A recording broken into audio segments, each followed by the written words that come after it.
Torn by depressive and torturing thoughts, she comes out of her sheltered world. उसको जो है depressive thoughts की वजह से और टॉर्चरिंग जो उसके उसके माइंड में जो एक डिप्रेशन और जो टॉर्चरिंग थॉट्स चल रहे थे वो किस वजह से थे जब वो ये शुरू तब हुआ जब उसने अपनी जो शेल्टर वर्ड थी अपने जो बाप की दी हुई ज़िंदगी थी जिसके अंदर वो बिल्कुल महफूज थी उसको उसने पार करने की कोशिश की या उसको उसके एक मॉरल लॉ के अगेंस्ट आने की कोशिश की तो वो उसको जो है वो फिजिकली और मेंटली सफरिंग से उसको फेस करनी पड़ी वो सफरिंग सारी की सारी she reads Windsor in search of Arthur Windsor एक सिटी है ठीक है सिटी ऑफ कनाडा कनाडा का ये सिटी है विंडसर आप बेशक ऊपर लिख लो अंडरलाइन करके ये जैसे अंडरलाइन हुआ है इसके नीचे अंडरलाइन इसको अंडरलाइन करके ऊपर लिख लें कि सिटी ऑफ कनाडा है जहाँ पे वो ऑर्थर को सर्च करने गई थी but all is in when सारा कुछ बेकार गया उसको वहां पे नहीं मिला था वो वाइल रिटर्निंग टू स्टोनीटन यहाँ पे ना स्टोनीटन लिखा हुआ है लेकिन ये वर्ड है स्टोनिंगटन ठीक है इसको करेक्ट कर लें स्टोनिंगटन स्पेल कीजिएगा। STONINGTON STONINGTON ठीक है। यहाँ पे जो है ना ये जो वर्ड है ना स्टोनिंग आई तक ठीक है आई के बाद एन डाल के आगे जी और फिर TON तो ये जिस जगह से वो बिलोंग करती थी वो सिटी का नाम था स्टोनिंगटन ठीक है ये लंदन में है सिटी ठीक है और जो दूसरा था ना विंडसर विंडसर मैम जो ये है वाला सिटी था जिधर से हैटी करती थी।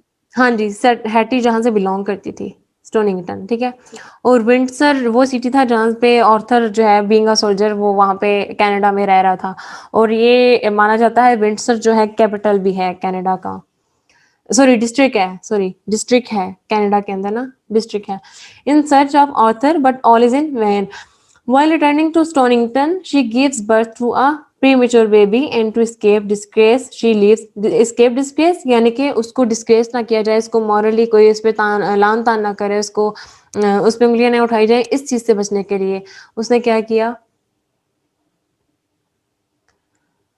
यस अभी सबने ज्वाइन किया तो मैं दोबारा रिपीट कर देती हूँ she reads Windsor in search of Arthur वो ऑर्थर को ढूंढते हुए विंडसर गई विंडसर जो है सिटी का नाम है ऊपर मेंशन कर लें नेम ऑफ सिटी ठीक है ये कनाडा का सिटी है और कनाडा के अंदर ये डिस्ट्रिक्ट भी है Windsor but all is in vain while returning to Stoniton यहाँ पे लिखा है आप स्टोनिंगटन लिखेंगे इसके स्पेलिंग्स ठीक है STONINGTON ठीक है मुझसे दोबारा अगर नहीं समझ आई तो पूछ लेना प्लीज मैं रिपीट कर दूंगी ये सिटी मैम है रिपीट जहाँ अभी से करें तो प्लीज रिपीट कीजिएगा। हाँ जी STON आई STON हाँ जी INGTON ठीक है मैम लिख हाँ जी लिया। स्टोनिंगटन ये है सिटी ऑफ लंदन कहा जाता है कि ये लंदन का सिटी था और जो विंडसर था वो विंडसर था ये कनाडा का सिटी था she gives birth to premature baby and to escape disgrace she leaves the child in the woods disgrace यानी कि कोई इसको लानतान ना करे इन चीज़ों से सारे लोगों की बातों से बचने के लिए उसने जो है जब बेबी बर्थ उसकी हुई बेबी की बर्थ हुई तो उसके बाद उसने उसको जंगल में छोड़ दिया but naturally being a mother she fails to stop the haunting cries of the baby अब उसको उसकी जो रोने की आवाज़ें थी वो दूर तक आ रही थी तो वो उससे बर्दाश्त नहीं हुआ था तो वो वापस उसको उसके पास गई डेट फॉलो हर उसे पीछे गई she returns to the child but it is too late उसके पास पहुंचने तक वो उस बच्चे की डेथ हो चुकी थी Eliot here beautifully describes the condition of a weak person. Hattie's moral anguish show knows no bounds. यानी कि moral anguish यानी कि उसकी जो पेन थी ठीक है पेन को कहते हैं एंग्विश उसने उसकी जो पेन है उसको जो है Hetty's moral anguish knows no bounds उसकी जो मॉरल पेन थी यानी कि जो उसको टॉर्चर कर रही थी मेंटली हर टाइम ठीक है उसकी कोई उसका कोई जो है ना एंड नहीं था उसके कोई बाउंड्स नहीं थे उसकी कोई भी बाउंड्री नहीं थी जिसके जिसमें जो है ना उसको वो अपने आप को किसी तरह से ओवरकम कर सकती या किसी तरीके से कुछ उसके पास कोई सॉल्यूशन नहीं था और कोई जो है रास्ता नहीं था। She has calm neither within nor around. अब उसके पास सुकून नहीं था। शी हैज़ काम neither within nor around. Within यानी कि अपने आप में, उसके ना अंदर सुकून था, नॉर अराउंड, ना ही अपने आस-पास सुकून नज़र आता था उसे। Actually she had no moral principles to follow. उसके कोई मॉरल प्रिंसिपल्स ही नहीं थे। हमारे मॉरल प्रिंसिपल्स होते हैं ना कि हमारे सामने कोई ज़्यादती करता है किसी के साथ तो हम कहते हैं नहीं यार हमने इसके साथ ऐसा नहीं करना, हमें जो अच्छा है अच्छा करना चाहिए, वो इस तरह से ज़्यादती नहीं करनी चाहिए। तो ये हमारे मॉरल प्रिंसिपल्स होते हैं। उसके कोई मॉरल प्रिंसिपल्स नहीं थे कि जिसको वो फॉलो करती, वो ऐसे एज़ इट इज़ ज़िंदगी को बगैर किसी मकसद के, बगैर किसी प्रिंसिपल के, कोई उसूल के वो गुज़ारती चली जा रही थी।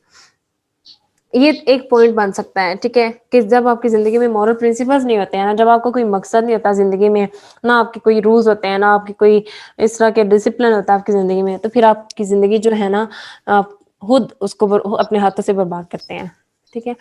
In spite of attending church regularly, बजाय इसके कि वो चर्च जाती और अपने आप को, अपने स्पिरिट को काम करती, प्योर करती, she fails to absorb even a single tenet of religion. Tenet यानी कि यानी टेनेट फेथ को कहते हैं बिलीफ या फेथ को कहते हैं। She fails to absorb even a single tenet of religion. एक कोई बिलीफ या कोई किसी किस्म का फेथ जो है वो भी अपने आप में उसने एब्जॉर्ब नहीं किया था, यानी कि वो भी उसके अंदर, कहते हैं ना कि इसका तो मजहब से दूर दूर तक कोई ताल्लुक नहीं है, तो ये उस सेंस में इसका मतलब आएगा। Therefore, when she faces public disgrace, she realizes that redemption is impossible for her. उसने जब लोगों की लान-ताने सुनी, लोगों की बातें सुनी, उसको फेस करना शुरू किया, तो वो मेंटली इस हद तक टॉर्चर होगी कि उसने रियलाइज़ किया कि जो रिडेम्पशन क्या होती है, ये आपने पढ़ा था ना थॉमस हार्डी के नॉवल में रिडेम्पशन। अपने आप को रिडेम्पशन होता है सेव करना, ठीक है? कि किसी चीज़ से खुद को बचा लेना या किसी चीज़ से दूर भाग जाना या अपने आप को दोबारा उस मुकाम पे ले जाना। ठीक है? तो ये तीनों सेंस में इसका मीनिंग आएगा। That redemption is impossible for her, उसके लिए ये इम्पॉसिबल है अब, and consequently she shuts her heart against her fellow creatures, और अपने आस-पास के जितने लोग थे, जितने फेलो क्रिएचर्स थे, उसके उनके अगेंस्ट उसने अपना जो है दिल से, दिमाग से सोचना जो है बंद कर दिया था। उनके अगेंस्ट या उनके फ़ेवर में कुछ भी जो है वो यानी कि चुप रहने लग गई और कुछ जो है वो अपने आप को बिल्कुल ही अपनी ह्यूमैनिटी ऑफ कर दी थी उसने। She is sentenced to death for murdering a child but later her punishment is reduced to transformation by the efforts of Arthur. कोई कुछ कहना चाह रहा है आप लोगों में से? No ma'am. एक सेकेंड। माहा जी कौन है? कौन पूछ रहा है? माहा जी किसकी आइडिया जी बता दो। मैंने पूछा था, पता नहीं 30 मिनट पहले पूछा था मैंने। किसकी आइडिया तो? पता नहीं। बताना मैम मेरी क्या, मैंने रीनेम कर दिया था फिर। हाँ? मैम मेरी है शजीना नरीन, मैंने फिर वो अच्छा, रीनेम कर दी थी। अच्छा, ओके ठीक है। ओके तो यस वो she is sentenced to the death for murdering a child, उसको उसके मर्डर करने के लिए उसको सज़ाए मौत सुनाई गई और फिर उसको जिला वतन किया गया। Later her punishment is reduced to transportation. Transportation कहते हैं कि आप मुंतकिली करते हैं जब एक जगह से दूसरी जगह पे, ठीक है? उसको ट्रांसपोर्टेशन कहते हैं। जो जिनको जिला वतन कर दिया जाता है ना और अपना सामान बांध के वहाँ से निकल रहते हैं, उनको ट्रांसपोर्टेशन कहते हैं। अदरवाइज़ एक जगह से दूसरी जगह जाना तो वो माइग्रेशन के सेंस में आता है, लेकिन ट्रांसपोर्टेशन यहाँ पे इसलिए आएगा क्योंकि ये जिला वतन कर दिया गया था, इसको वहाँ से जाने का कह दिया गया था कि ये सिटी नहीं बल्कि मुल्क ही छोड़ के जाने का कह दिया था। Bye the efforts of Arthur, जिसकी वजह से उसको ये हुक्म सुनाया गया, उसका फ़ायदा ये हुआ था कि उसको जेल से रिहाई मिल गई थी। Thus Hetty pays full price of her unthinking folly, जो उसने बगैर सोचे जो अपनी बेवकूफ़ाना हरकतें की थी और जो कुछ किया था उसको वो फेस करना पड़ा, पे करना पड़ा, उसकी कीमत चुकानी पड़ी उसको। Author is equally responsible for her tragedy, वो भी इसकी रिस्पॉन्सिबल है पूरा उसके साथ। Arthur Donnithorne is a young squire यानी कि जो जागीरदार होते हैं उसको कहते हैं लैंडलॉर्ड विद हाई एंड मैम गिलहरी भी होती है ना ये? हम्म मैम गिलहरी भी होती है ना? वो स्क्वायरल होती है अच्छा। with high and noble ambitions and innate desire to do good to everyone। उसके पास कोई डिज़ायर नहीं थी, कोई नोबल एम्बिशंस नहीं थे उसके भी, कोई डिज़ायर नहीं थी कि मैं हम सबके साथ अच्छा करें या अच्छाई फैलाएं या दूसरों के मसले या दूसरों के लिए प्रॉब्लम्स क्रिएट ना करें। इस तरह की ये मॉरल वैल्यूज़ दोनों की नहीं थी। He is naturally good and kind-hearted man. His flaw lies in his goodness। उसकी जो अच्छाई थी उसी में उसका जो डाउनफॉल था वही उसमें था basically. And his lack of control of his emotions, अपने इमोशंस को कंट्रोल ना करने का उसमें जो है वो ये उसकी हामी थी। अगर वो ऐसा कर सकता तो शायद वो एक एक मौके पे सोच समझ के चलता और अपने इमोशंस को कंट्रोल करते हुए एक सोच समझ के फैसला लेता। He is an admirer of beauty and when beauty comes in front of him in the form of Hattie he could not control stop himself. Control और स्टॉप हिमसेल्फ आएगा यहाँ पे ना, और ऐड कर लें कंट्रोल और स्टॉप के दरमियान और ऐड कर लें। कंट्रोल और stop himself from being tempted by that beauty, getting conscious of his sentimental state he tries to forget Hattie but in vain।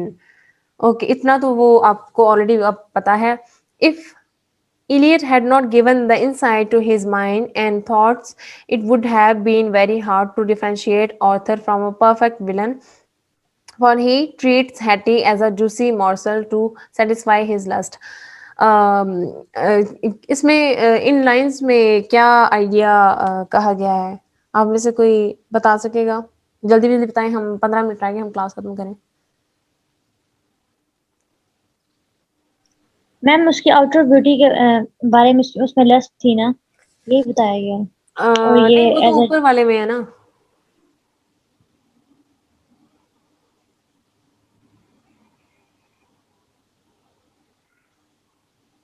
हम्म वो इसका मतलब ये है कि एक जो है ना परफेक्ट विलन की हैसियत से अगर हम ऑर्थर को देखें तो हम उसे शायद उस तरह से डिफरेंशिएट ना कर पाते अगर इलियट ने उसको इनसाइट यानी कि अंदरूनी जो उसकी अपनी जो कहते हैं ना कि कुछ लोग मॉरली जैसे ब्लाइंड होते हैं, इस सेंस में इनसाइट के उसके जो मेंटल और जो उसके थॉट्स और उसके माइंड के लिहाज से अगर उसने यानी कि हमें उसके थॉट्स और उसके माइंड के थ्रू ही हमें पता चलता है ना सोच क्या है उसकी और इस तरह से वो किस तरह से बिहेव कर रहा है, उसके मॉरल लॉज और मॉरल वैल्यूज के थ्रू पता चलता है। और हम उसको जज करते हैं कि एक विलन है, ये तो एक विलन की हैसियत से यहाँ पे नजर आ रहा है, हीरो नहीं है बल्कि।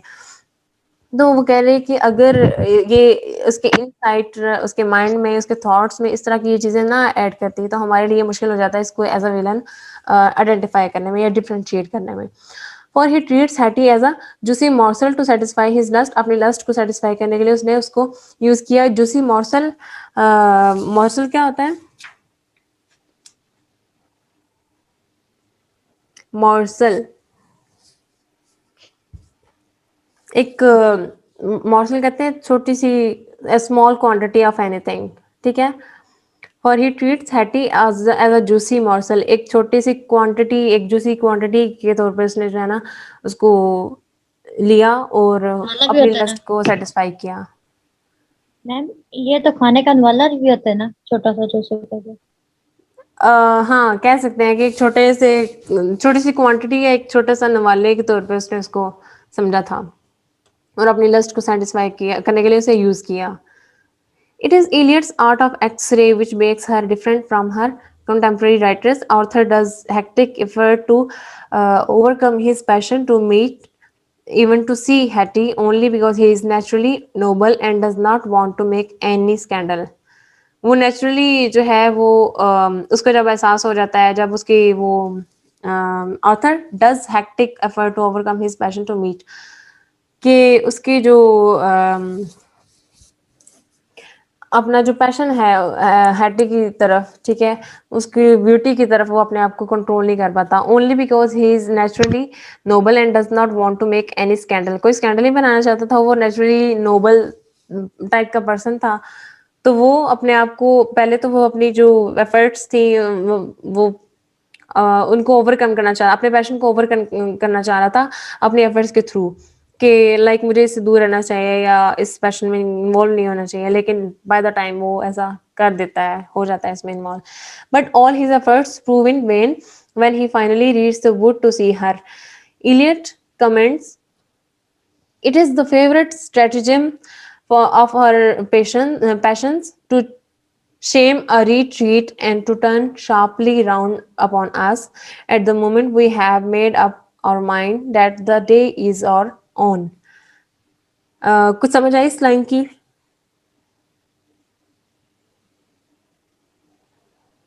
No ma'am. क्यों? सिंपल सी तो लाइन है। मैम उसमें जाओ। वर्ड थोड़े मुश्किल हैं कुछ कुछ। नहीं, वो वर्ड्स तो मुश्किल है, लेकिन आपको जो सेंस समझ में आई है वो बताए ना। ये वर्ड्स पे ना जाए, मतलब इतना तो वर्ड्स मुश्किल नहीं है इसमें। स्ट्रैटेजिम का वर्ड है एक, और तो कुछ नहीं है। उसका भी मतलब है कोई प्लान या स्कीम होती है। It is a favourite stratagem, यानी कि स्कीम या कोई प्लान ऑफ आवर पैशंस, हमारे पैशंस का कोई प्लान होता है हमारा favourite, to shame a retreat. Shame a retreat, ma'am shame के यही स्पेलिंग है? यहाँ पे जो है ना वो आई थिंक ओल्ड इंग्लिश के लिहाज से वो लिखते हैं, कुछ राइटर्स जब लिखते हैं तो इस तरह की वो हो जाती है। अगर आपने बेसिक में पोइम्स पढ़ी है ना, तो उसमें ना हिज या इस तरह के जो वर्ड्स है ना, कुछ उसमें आई नहीं लिखा होता, तो इसमें शेम के वर्ड्स जो ई आता है ना वो आएगा इसमें। Okay ma'am. एक सेकेंड, नहीं नहीं, ये वो वाला शेम नहीं है। It is the favourite stratagem of our passions, हमारे पैशन का जो है ना ये एक फेवरेट हमारी स्कीम होती है, टू शेम अ रिट्रीट। यहाँ पे शेम का मतलब है, ये जो ई के बगैर लिखा हुआ है ना, यहाँ पे शेम का मतलब है कि कुछ हम जब प्रिटेंड करते हैं, उसका मीनिंग ये आ रहा है, ठीक है। हम कुछ प्रिटेंड करते हैं या फेक बनने की कोशिश करते हैं या एक्ट करते हैं सामने सामने, हिपोक्रेसी शो करते हैं अपनी। Passions to shame a retreat, यानी कि किसी को जो है ना वो एक फेक बनने की कोशिश करते हैं अपने पैशंस के थ्रू, इस तरह से पैशन शो करते हैं कि एक स्कीम के थ्रू जो है ना अपने पैशन शो करते हैं कि अपने हम जो है ना फेक बनने की कोशिश करते हैं किसी के सामने। And to turn sharply round upon us, कि हम चाहते हैं कि वो जो दूसरा बंदा है वो हमारी तरफ मुड़ के आए। At the moment we have made up our mind that the day is our own, और हम ये मान लेते हैं कि उस टाइम पे जब ऐसा हो जाता है, दूसरा बंदा आपकी तरफ अट्रैक्ट हो जाता है, तो हम ये समझते हैं, हम अपने माइंड बना लेते हैं कि ये हमारा दिन था, इसलिए हमारे हक में ये सब हो रहा है, तो ये होने दो जो हो रहा है। ये बहुत ही डिफिकल्ट लाइन्स हैं लेकिन इम्पॉर्टेंट हैं।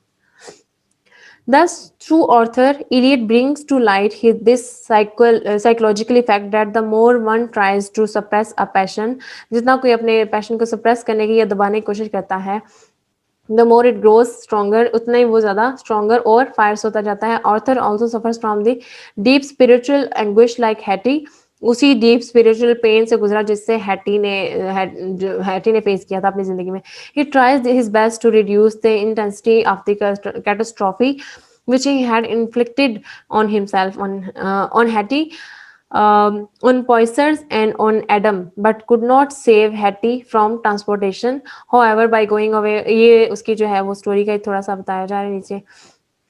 और in short, the novel is a study of moral weakness and its terrible consequences. It seems that Eliot does not spare even the slightest moral lapse in her characters. यानी कि उसने जो अपने इनकी मॉरल वीकनेसेस को present किया है, और कुछ भी जो है ना लाइक एक बहुत ही परफेक्टली अपना ये उसने विजन पूरा किया है इस नॉवल के थ्रू, मास्टरली प्रेजेंट किया है इसको। लैप्स जो है ना यहाँ पे आ रहा है slightest moral lapse, I think इसका मतलब है जजमेंट या कोई टेम्पररी फेलियर, में भी इस सेंस में आता है इसका मीनिंग। ओके, मैम ये इजी है। हाँ जी, ये इसका जो है ना इस नॉवल के अंदर उस तरह से थ्योरी, कॉम्प्लिकेटेड फिलोसफी या मुश्किल नहीं है कुछ। ये इंपॉर्टेंट पॉइंट्स हैं, ये जो आपके एंड पे दिए होते हैं ना पॉइंट्स टू रिमेंबर, ये एक्चुअली इसने पूरे जो टॉपिक के अंदर जो बातें डिस्कस की होती है ना उसको पॉइंट्स की शक्ल में इसने बता दिया होता है कि ये एज अ हेडिंग भी इसका यूज कर सकते हैं। हाँ, ऐसे ही है। तो ये था आज का टॉपिक, पहले समरी हमने थोड़ी-सी डिस्कस की और अभी हमने ये टॉपिक क्लियर कर लिया। तो पिक्चर्स मैं सेंड करूँगी आपको वो पीडीएफ फाइल जो समरी की है। तो इसके अलावा कोई क्वेश्चन या कोई चीज़ आपको कहीं से समझ ना आई हो, कन्फ्यूज़न हुई हो तो मुझे बताएँ अभी।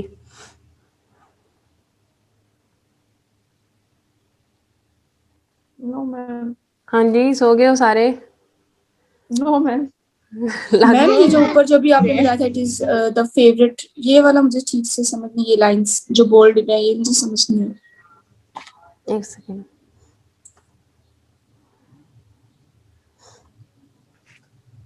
It is the favourite stratagem of our patience.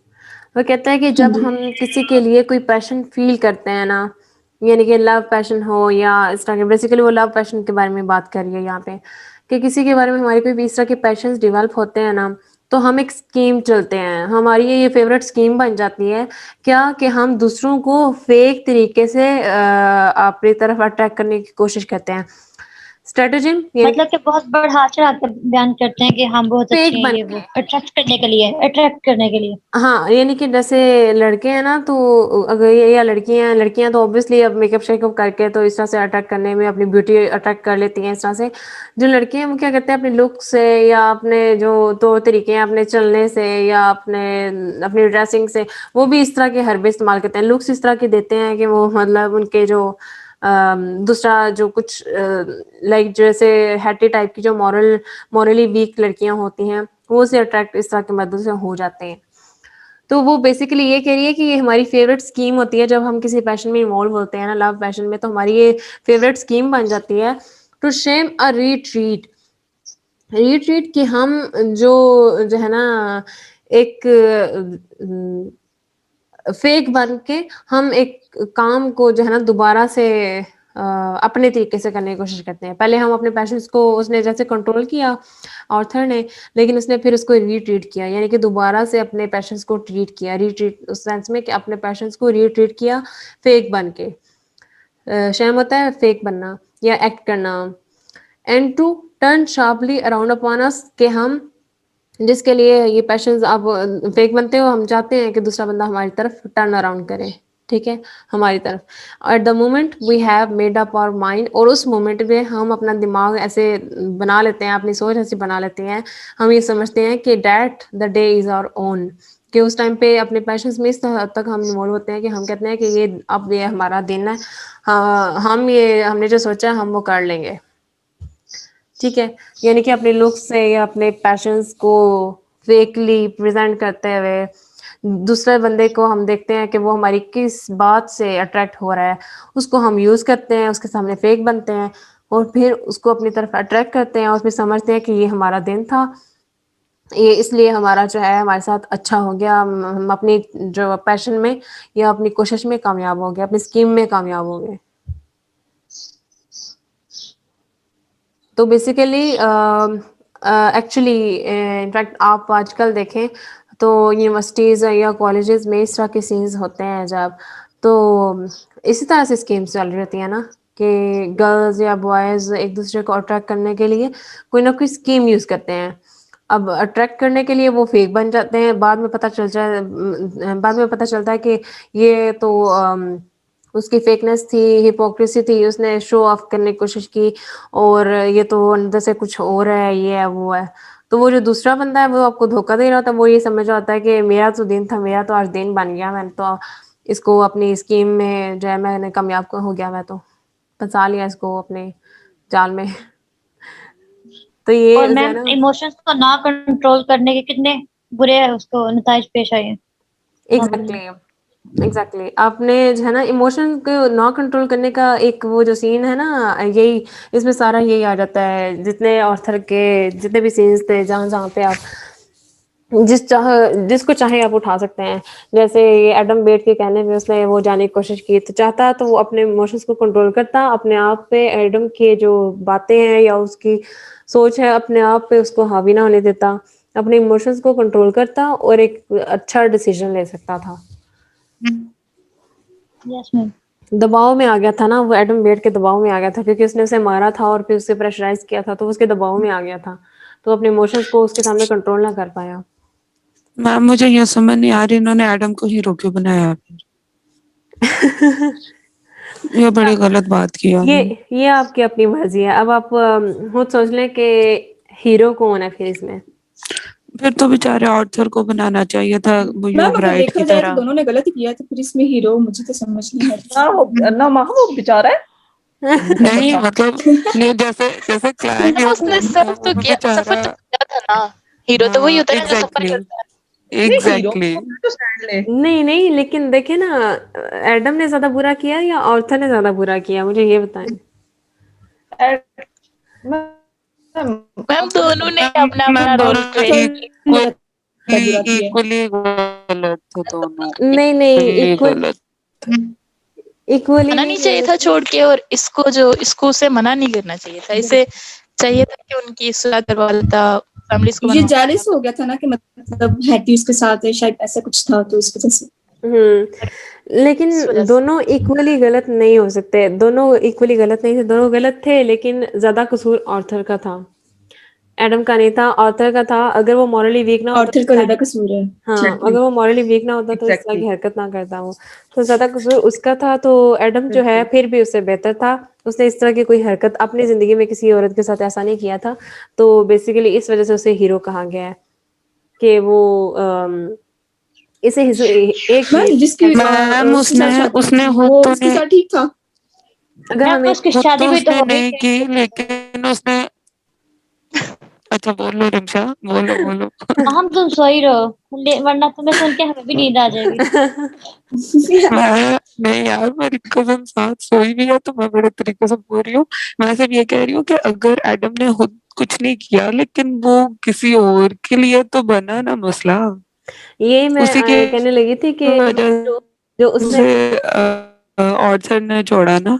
हुँ, उसने जो किया ना उसने आर्थर को आके मारा और बेसिकली जो उसका मारना था और उसने जो उसके अगेंस्ट गया, वो एक हीरोइक जो क्वालिटीज़ होती हैं ना, वो ये होती हैं कि जब इन आप अपने सामने कुछ बुरा होते हुए देखते हैं ना, तो फिर आप चुप रहते हैं ना जब या किसी की खातिर या मतलब कोई एक्शन नहीं लेते हैं, तो फिर आपकी जो हीरोइक क्वालिटीज़ है ना, वो वहाँ पे लैग करती हैं। अगर एडम ऐसा करता ना, तो आपने कहना था कि कितना बदतमीज़ है ये, उसके जाके के अगेंस्ट जाता, उसको कहता कि तुम इसके साथ क्यों कर रहे हो ये वो।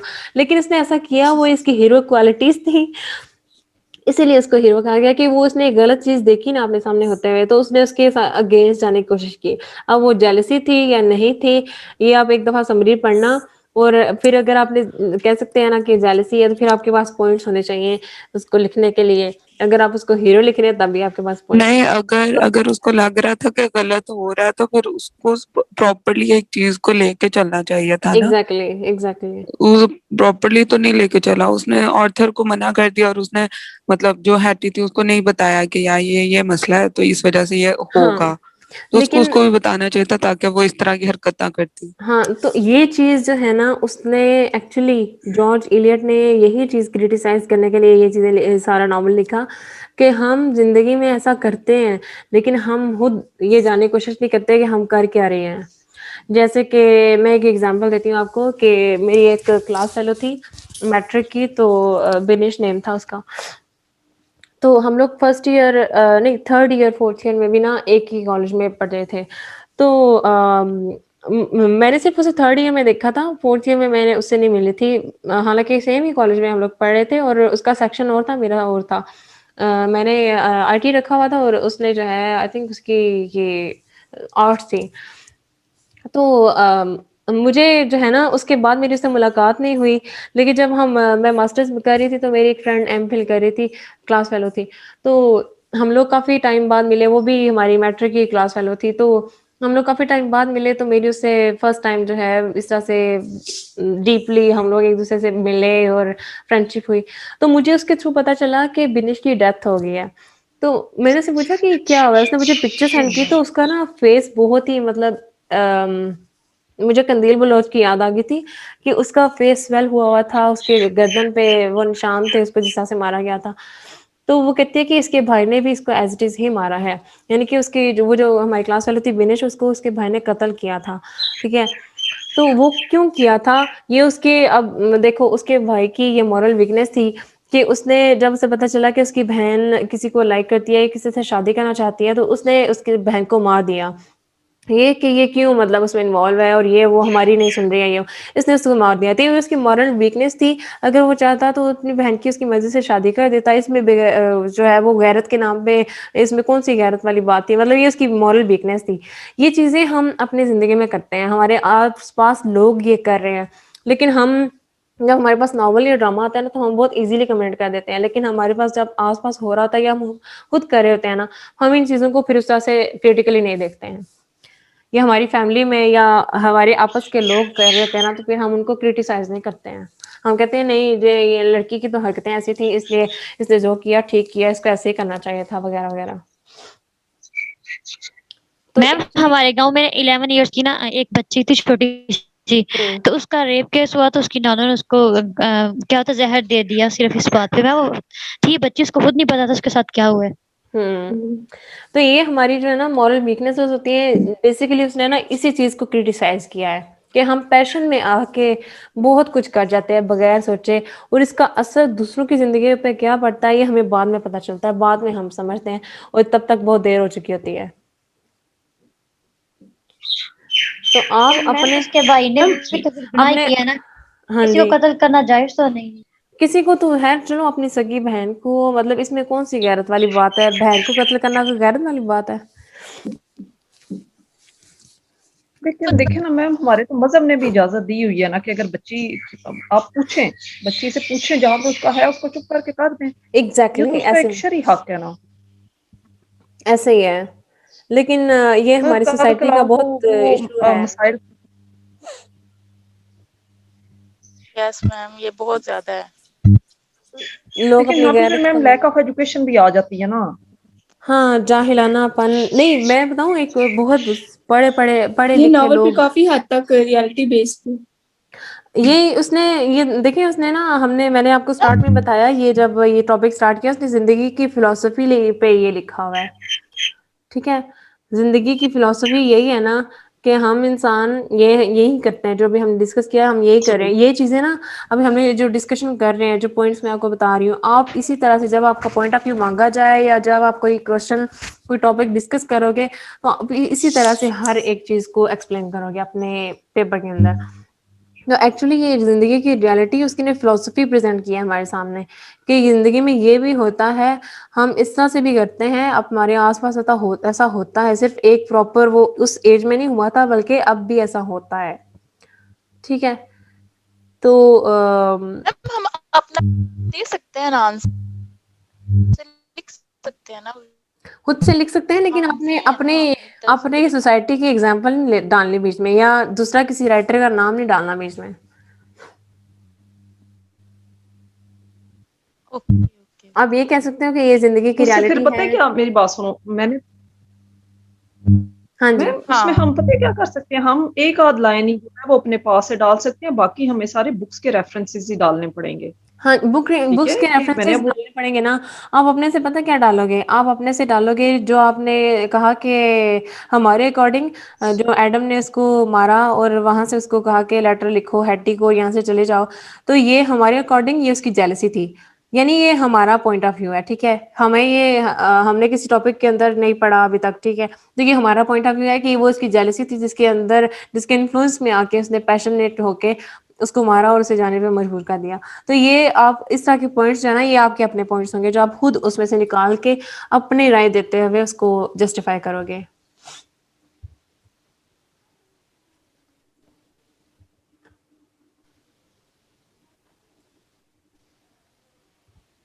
मैम मास्टर्स लेवल पे हम लोग मार्कर का यूज कर सकते हैं फिर एग्जाम में, क्या सर यूज कमर कर कह सकते रहे हैं? थे कि अब सिर्फ बॉल पॉइंट ही यूज होती है। Marker, blue marker. Marker use करते हैं, हाँ करते हैं। हाईलाइट के लिए मैम। हाँ जी, हाईलाइट करने के लिए यूज करते हैं। हेडिंग्स वगैरह भी तो ऑब्वियसली देनी होती हैं, तो उसके लिए यूज करते हैं। ब्लैक मार्कर नहीं बल्कि ब्लू मार्कर यूज होता है। मुझे भी लगता है कि परमिशन होती है, आप लोग कर सकते हैं, क्योंकि हम लोग बीकॉम में भी इसी के साथ करते रहे, हाँ ये ब्लू होता है पॉइंटर और आपके पास, मार्कर के साथ हेडिंग्स हम लोग इसी के साथ देते रहे। ऐसे ही है।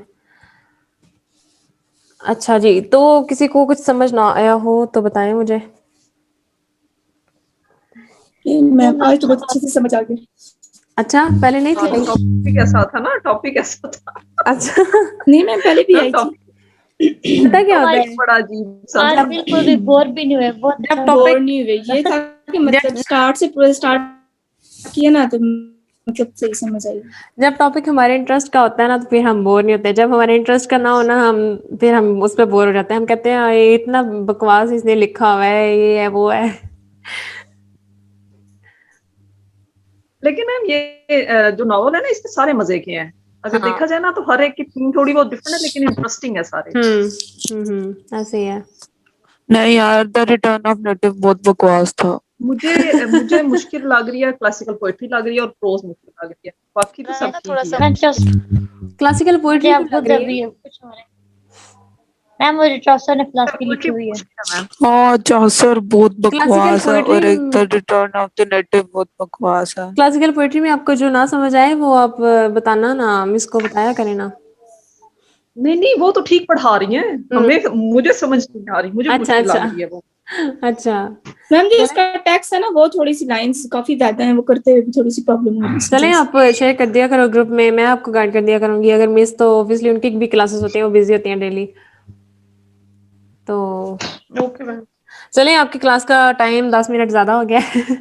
आप लोग जाओ नाश्ता वगैरह करो। तो चले मैम, ठीक ठीक है, है। अपना ख्याल रखें। Okay ji, will see you in the next lecture इंशाल्लाह। Okay ma'am, okay okay, ma'am, okay ji, Allah Allah हाफिज। हाफिज। चलो मैम, अल्लाह अल्लाह हाफिज। हाफिज। अल्लाह हाफिज।